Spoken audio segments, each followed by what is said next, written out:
It's a 4-0 celebration for Leeds United, everybody. In my head, I said it was going to be 2, but my heart, I did say on Twitter this morning that I thought Oxford would be in for a little bit of a licking. That second half performance, really good from Leeds United. Much better from Aronson, I have to say, in that second half. I thought he came into the game a little bit more. Weirdly, I thought James came into it as well. Thought there was a little bit more consistency with his passing accuracy, with his crossing accuracy as well. I thought Joe Rodon throughout the game, of which we are going to speak on towards the back end of this show, I thought was much improved today. Much improved in terms of his passing out from the back, getting his angles right, and consequently moving up as well.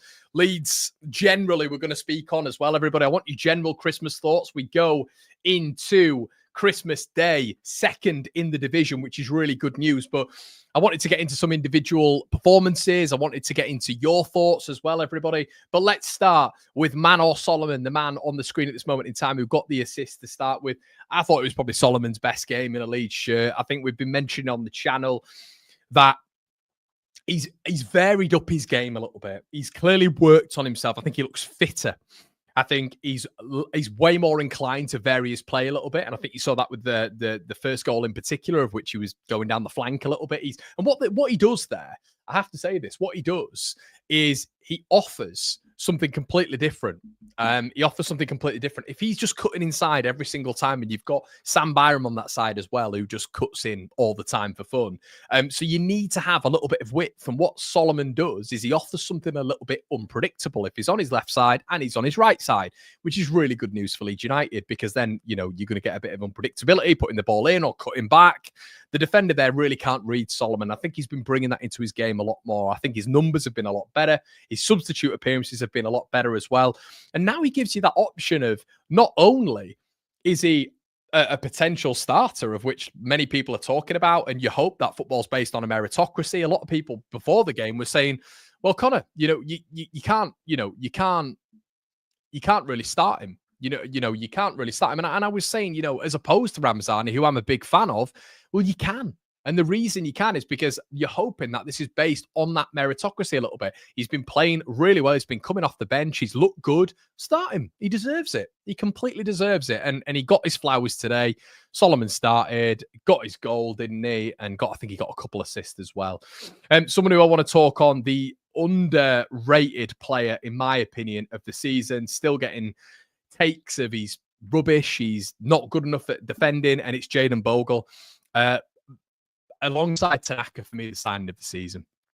The conversations about his defending are just absolutely wide of the mark, and are boring narratives from Leeds fans who maybe haven't taken to him. I don't know why. Maybe because some Leeds fans still, I don't know, want justification for us not, we shouldn't have let Ayling go or something like that, because I don't understand. If it's on football reasons, I don't really get it. I mean, post the first game of the season, of which the criticisms for him were a little bit debatable, because going forward he looked really good defensively. I still think he looked good, but he was just had a couple of mishaps from sort of the West Brom game onwards. He's been undeniably, in my opinion, top 2, top 3 at the club, including Rothwell, arguably Tanaka. He's been exceptional. He's been absolutely exceptional. And he does a lot of the things which people, we don't talk about. We don't talk about when it comes to, the obvious. And I think for me, it's, that is why we kind of look at him, and he gives us the option of sorry guys, hold on a sec. Let's go camera for this one. Hold on. We're gonna have to switcheroo. Hold on a sec. There we go. We had to switch. But yeah, listen, I think he was really decent in this game in particular. And it's one of those, again, where Jayden Bogle has put in another solid performance. He's been really good. And it was a bit of a Christmas gift as well for him to get that goal, of which I was buzzing for him. Absolutely buzzing for him. Probably the most underrated performer, in my opinion, this season. Let me know what you think in the comment section below with that as well, because some people think differently to me. And I'd like to hear your reasons why as well, everybody. Okay, so let's go a little bit further forward when it comes to Leeds at the minute. We'll go into Brendan Aronson. I thought first half, and I put him on the thumbnail. I know a lot of you guys don't, think that I don't like Brendan Aronson for whatever reason. I do like Brendan Aronson, as I keep saying. I'm a 31-year-old man. Brendan Aronson has done nothing to me. I just think there could be improvements in his game a little bit. But I thought today in the second half in particular, he was excellent. Really, really good. Really good percentages. I thought on that half turn, he was excellent. He was making the right passes. In that first half, it was irritating me a little bit, just sometimes about his pass selection, but I've come to understand with Brendan that you're going to take the good with the bad. I think off the ball is better than he is on the ball, but he got his goal. He got his assist, which he was buzzing for Jaden as well, which was really nice to see. And he was good. He was a menace. He was an absolute menace, but I would expect Brendan to be a menace against Oxford United at home, which is great. And he was. So he's completely vindicated anything, selection, all this sort of stuff. So he was really, really good when he came on. What I will say is when the substitutes came on in the second half and Nonso in that central attacking midfield role, yeah, and it's what you need. You sort of need a little bit of look. I'm not throwing the bathwater out here, but I'd like to see him. I think with Nonso, it's a bit of an interesting one at the minute in open play.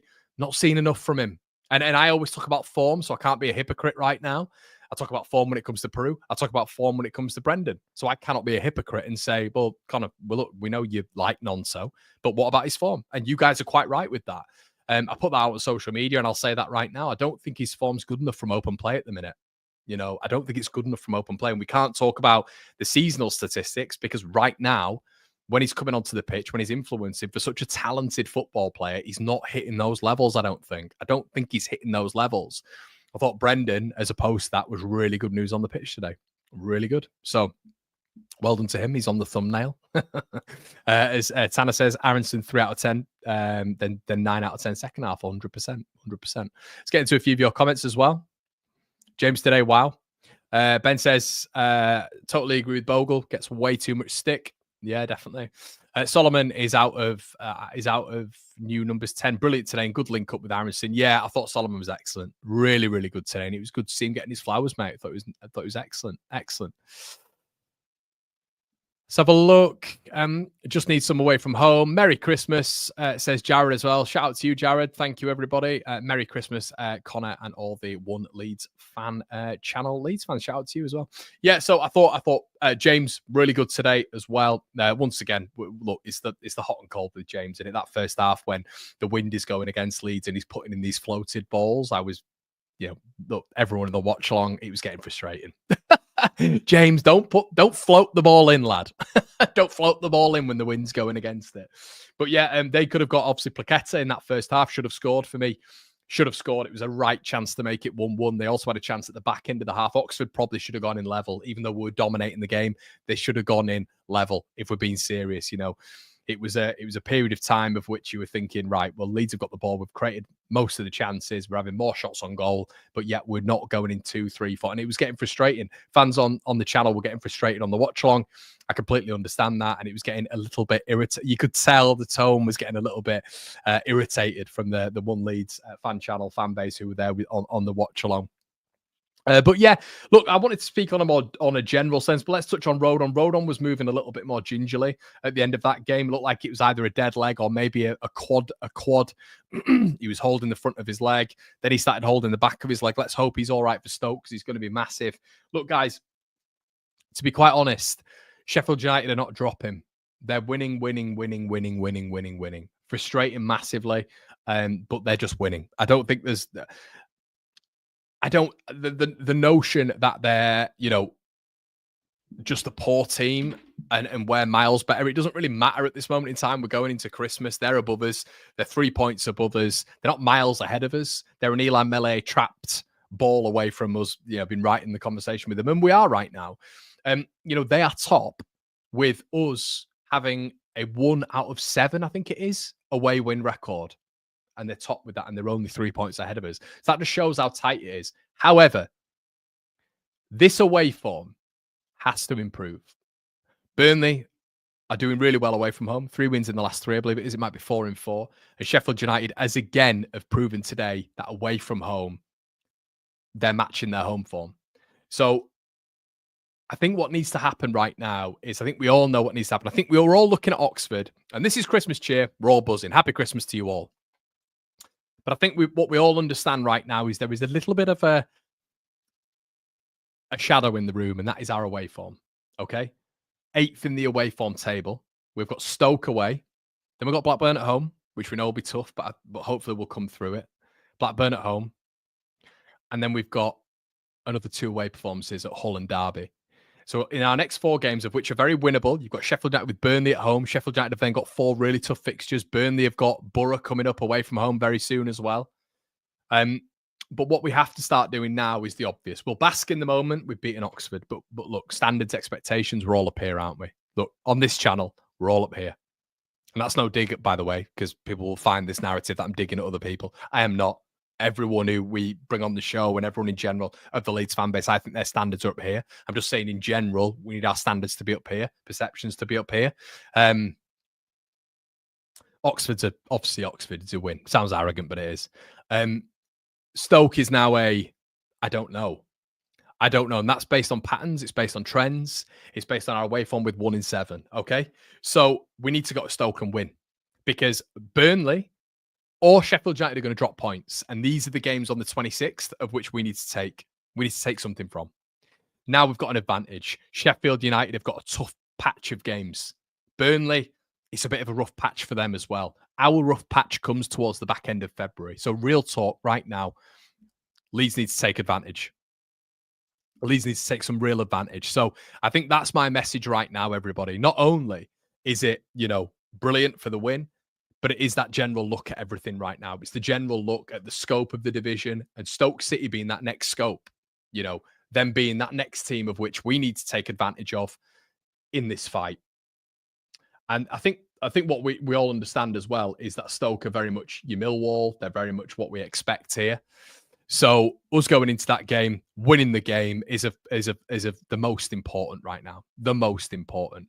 And I think what we all know as well is that we can't just have the standards. And as Lee said, the standard should be high, but we shouldn't think to ourselves as well, oh, it's another away for, oh, well, you can't win every game. You can't win it, because of course we can't win every game. Of course we can't win every game, but we should be able to. So bask in this win. Fantastic. Merry Christmas to Leeds United fans, one and all. Of course, a brilliant win today. Solomon on the score sheet. Brendan getting his statistics up, which is really good news. Peru, passenger again. I'm struggling at the minute with it, but it's boring. I understand there's people who just don't like Joseph, which for a 19-year-old kid I find bizarre. And it comes across as they don't like him as well because they want us to sell him. He comes on and I thought, straight away he was more involved. But he didn't get a goal, so I'm still going to get the rhetoric back that he's crap and he's no good and we should sell him. Thought he came on, thought he was decent. Peru, look, the statistics back up that when he comes off the pitch, he's better. We've said this right from the start of the season. Joseph's the better starter right now. Peru is better coming off the bench for Peru. Yeah, look, this is how it is really right now. So we're getting to the Stoke away game, and I think you need a workhorse up front. I think it's and we'll do a lot of the previews coming up to this, but you guys know on the channel will probably be having a little bit of a break. But I'm a little bit worried if he starts Peru going into that Stoke City game. This is a very general look at it right now. It's probably a bit more of a long-term view. Leeds were excellent today, but we expected that win, didn't we? We expected that win. The Stoke game now becomes very important. The next 4 games become very important because the next 4 block for Sheffield United are tough. The next 4 block for Burnley are tough as well. So this is a real opportunity now for Leeds United to take advantage of the pack. It's our opportunity right now. It's our run of games. Ramazani has earned his time. Tough because Nonto and James are with themselves. James today, wow, yeah, 100%. Jason says we're second without firing on all cylinders. I think there is much more to come in the new year. We've had so many niggly injuries as well. I think you're right, Jace. Trigger B says, I'd love Joseph to get a start Boxing Day now and try Peru off the bench again. A couple of nice touches, but largely missing again. Chef U will be back down again. They shamed Yorkshire last season. They've shown nothing that they can get up there and do something. I expected Leeds to win 4-0 today, but half-time I became a little bit nervous. Paul says as well, all I care about is a gap to third. Connor, Burnley play Sheffield next. That's quite right. Mike says, hi, Connor. Good results today. Shame about Sheffield United and Burnley winning. Do you think Carl will be given a chance in goal? No, mate, I don't. And I don't think they'll sign a new goalkeeper. the manager has said he's the best keeper in the division, so I can't see that.